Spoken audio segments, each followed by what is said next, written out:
મારું નામ આશાભાઈ શોભાભાઈ બારિયા છે. હું ધોરણ 8માં અભ્યાસ કરું છું. મારી શાળાનું નામ મોટા બાગપુર પ્રાથમિક શાળા છે. આજે હું બોલવા જઈ રહી છું રણ પ્રદેશમાં વરસાદ ઝાકળના પાણીનો સંગ્રહ અને ઉપયોગ.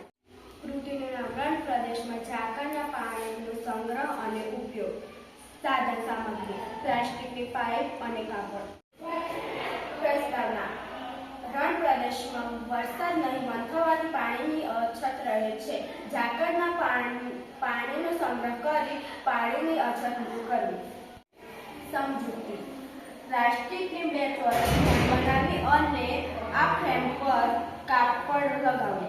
વહેલી સવારે રણ પ્રદેશમાં ઝાકળનું પ્રમાણ વધારે હોય છે અને આ ઝાકળ કાપડ પર થઈ નીચે ગોઠવાઈ પાઇપ પર થઈ ટાંકીમાં જશે. આ સંગ્રહ થયેલા પાણીનો ઉપયોગ પીવા માટે તેમજ ખેતીની સિંચાઈ માટે કરી શકાય છે.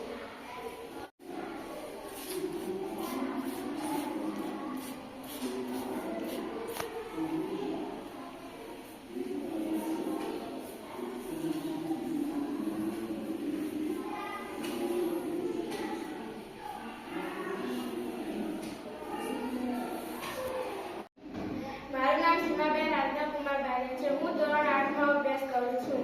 મારી શાળાનું નામ મોટા બાગપુર પ્રાથમિક શાળા છે અને બીજો પ્રયોગ છે રેઇન એરોશન. હેતુ: વરસાદની જાણકારી આપતી સિસ્ટમ. સાધનો: લાકડાનું પૂઠું, કાર્ડપેપર,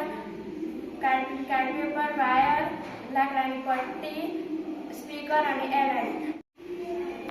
પદ્ધતિ: ઉપર આપેલા તમામ સાધનો દ્વારા યોગ્ય કાર્યપ્રણાલીથી વાયરના છેડાને શ્રેણી જોડાણમાં જોડતા